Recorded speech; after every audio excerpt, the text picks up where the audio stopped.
També s'hi han provat aquestes taules tàctils interactives per restaurants.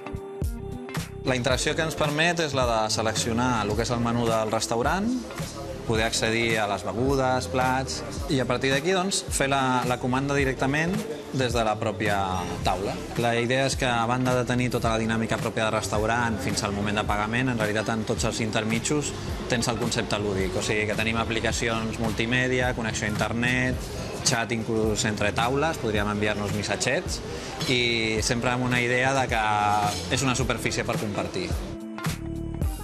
I s'hi ha presentat un holograma que, dins de les habitacions, ens pot resoldre molts dubtes.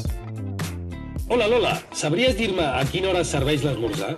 Esclar, l'esmorzar es serveix de 7 a 11 del matí al restaurant Lloydi. Que vagi de gust.